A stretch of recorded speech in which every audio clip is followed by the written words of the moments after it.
The New York Times just published a 5,000-word article about how Benjamin Netanyahu supposedly fooled Donald Trump like a puppet into going to war with Iran. And guess what? Everybody got that wrong, including a lot of conservative commentators. I am going to walk you through every single claim from this article and show you, with precision, how the writers contradicted themselves as they try to push an America Last narrative. My name is Jesus Enrique Rosas. I'm the Power Pundit, and this is going to be one of the most important videos I have ever made on this channel.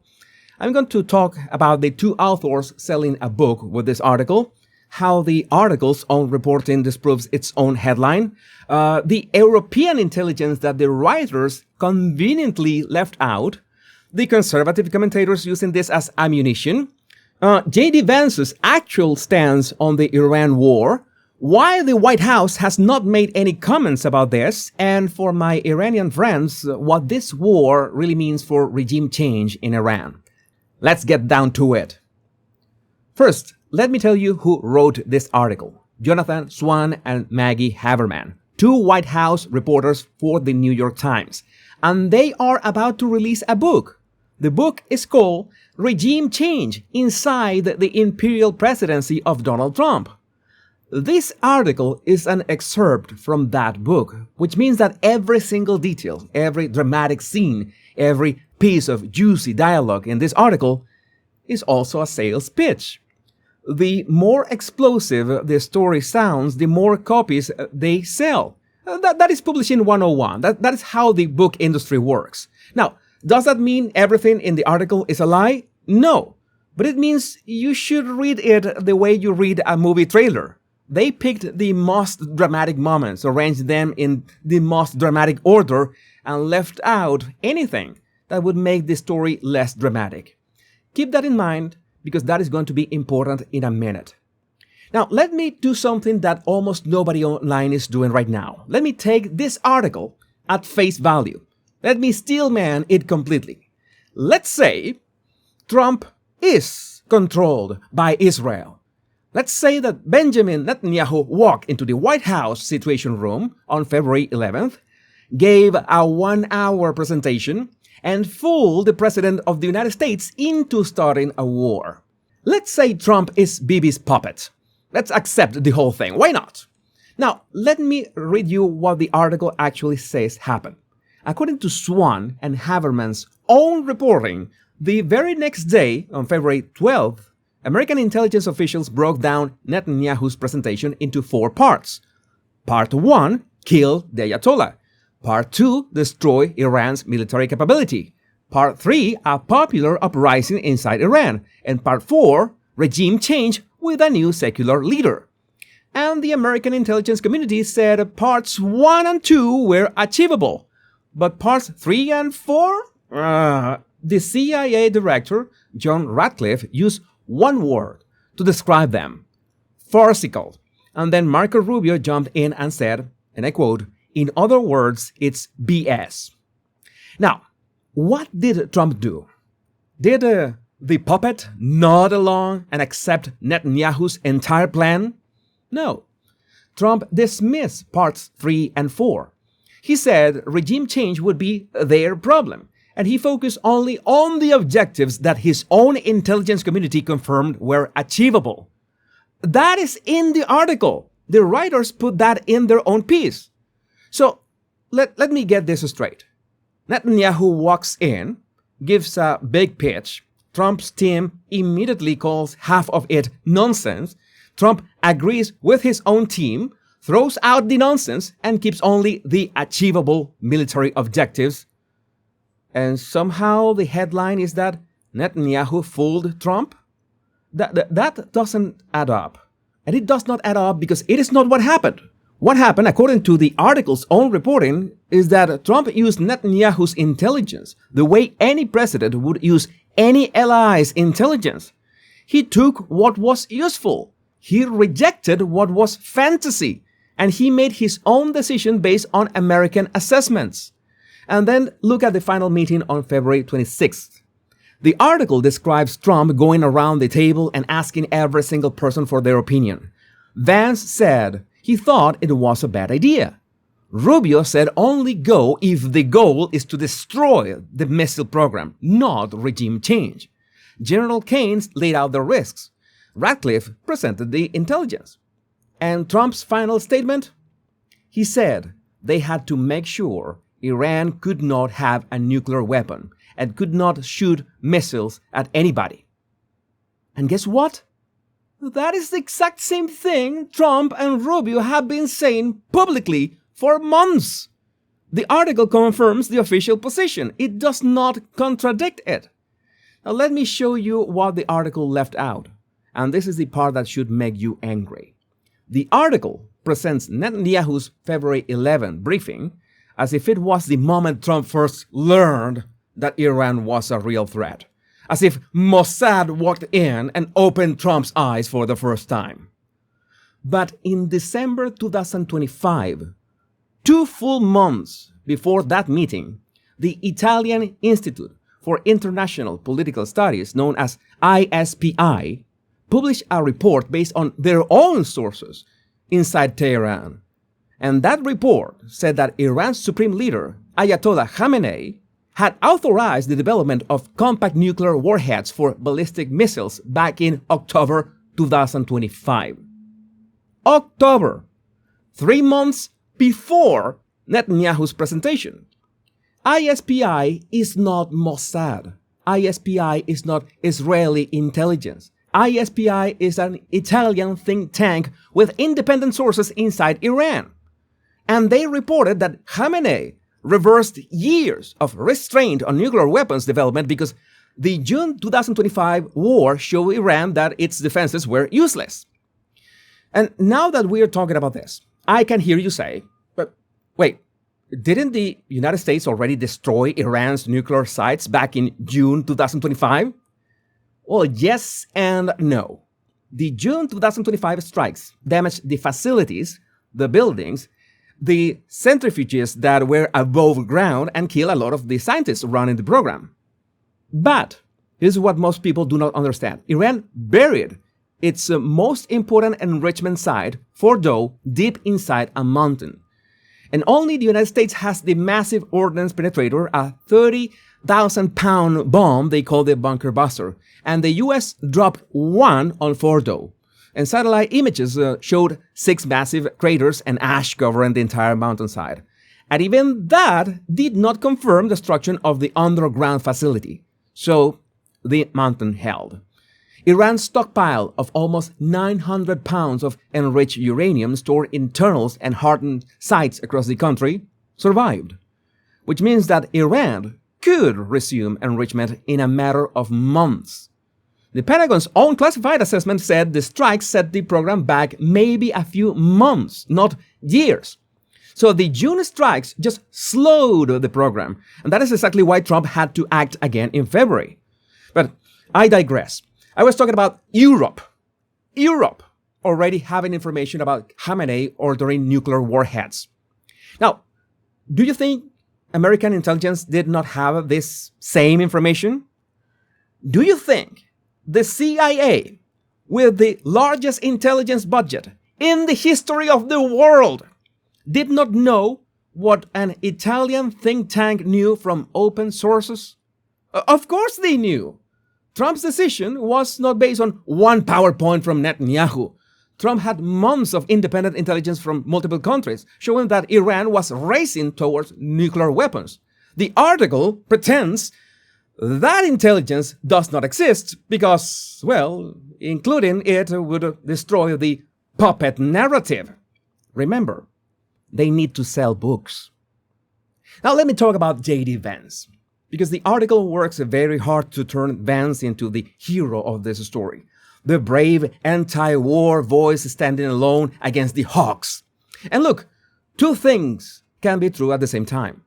Vance can be against a full-scale regime change war, and that is a legitimate position. I respect that position. And Vance can support surgical, precise military strikes to destroy Iran's nuclear and missile programs. The article actually shows this. It says that Vance pushed for limited, punitive strikes. When it became clear Trump was going ahead with a larger campaign, Vance argued that Trump should do it with overwhelming force to finish it quickly. That is a vice president doing his job. He expressed his concerns. He was heard, and when the decision was made, he supported making it as effective as possible. The article tries to frame that as a dramatic rupture, but it is actually how a functioning White House is supposed to work. People disagree, the president decides, and the team executes. The writers want you to see a fracture. What actually happened was a normal disagreement between thinking people. And this brings me to the part I feel most strongly about. The central narrative of this article, stripped down to its core, is this. A scheming foreign leader manipulated a gullible American president into fighting a war for foreign interests. And if you have studied history, you know that accusation. You know exactly what it sounds like. Because that is one of the oldest antisemitic tropes in existence. And the truly dangerous part is what is happening right now on the American right.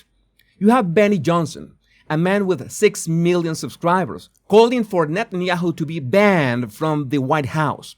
You have Candace Owens running with this framing. You have Megyn Kelly amplifying it.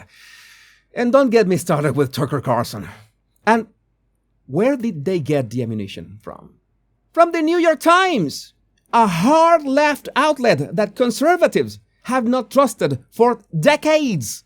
But suddenly, because the article confirms what a certain segment of the right wants to believe, the New York Times has credibility again.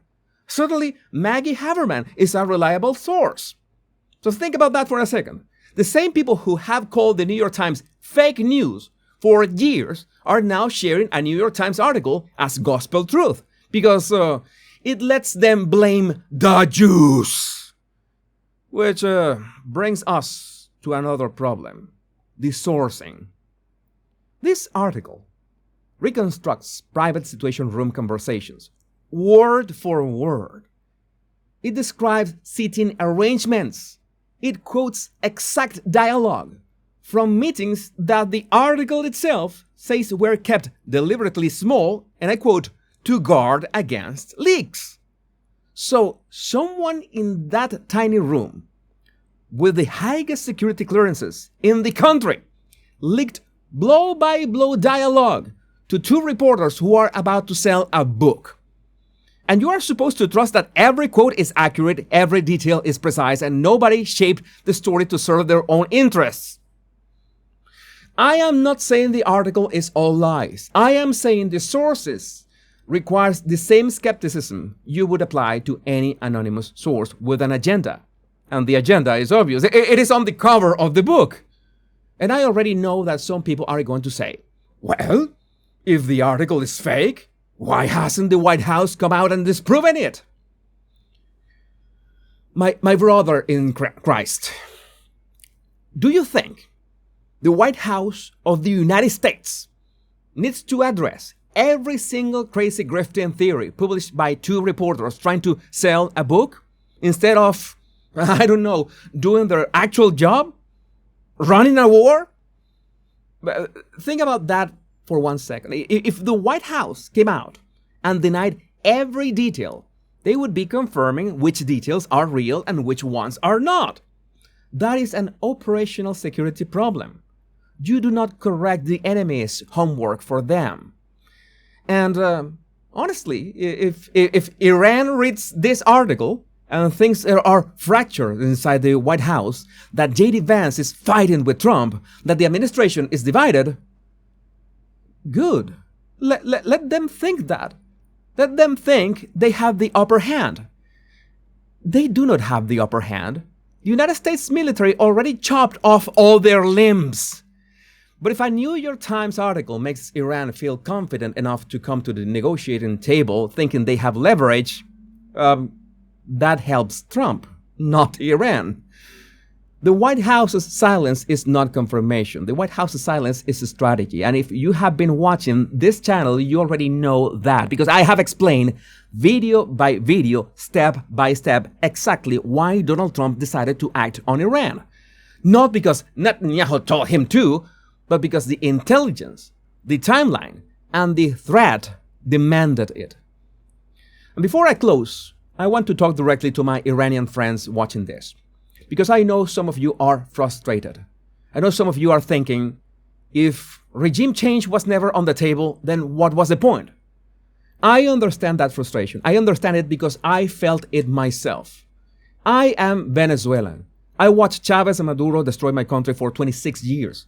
And when Trump finally acted on Venezuela, when the United States captured Maduro and removed him, I wanted the whole regime gone. Every single one of them. I wanted a clean slate.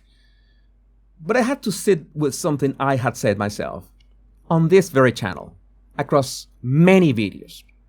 I had explained how Venezuela was not controlled by one man. It was controlled by factions, military factions, narco factions, ideological factions, all of them tense with each other, and Maduro was the glue holding them together. If you ripped out every single one of them overnight, the country would be ungovernable. 26 years of damage cannot be undone in 26 hours. So, what happened?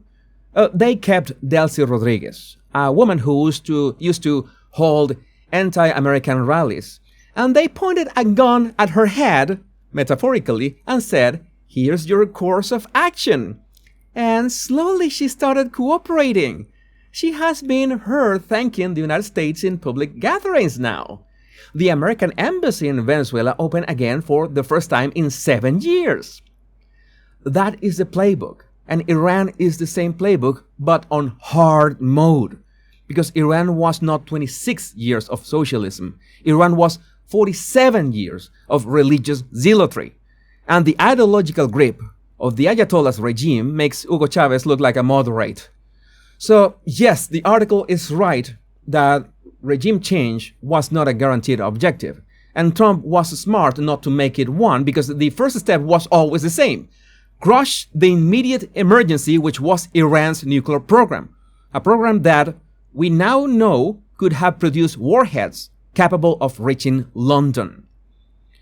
Kill the old regime's leadership and then suggest to the pragmatists who are left that there is a path forward, while making it very clear what happens if they choose the wrong path. The IRGC commanders who are still out there, that is the tough part. That is the part that takes time. But the foundation has been laid. My Iranian friends, I sincerely hope that Iran can find peace and prosper again. Your country deserves it. Your people deserve it. And if a Venezuelan who watched his own country get destroyed and slowly start to come back can tell you anything, it is that the process is painful. It is slow, and it does not look the way you want it to look. But it starts somewhere, and it started. The real question was never whether Netanyahu tried to influence Trump. Every ally tries to influence every president. That is diplomacy. The real question is whether Trump made the right call. And the article's own reporting, if you actually read it, shows a president who heard a pitch, rejected the fantasy, focused on achievable objectives, consulted his entire team, and made a tough call based on American intelligence and American interests. That does not sound like a puppet to me. To me, that sounds like a president. Let me know what you think about this in the comments. My name is Jesus Enrique Rosas. I'm the Power Pundit.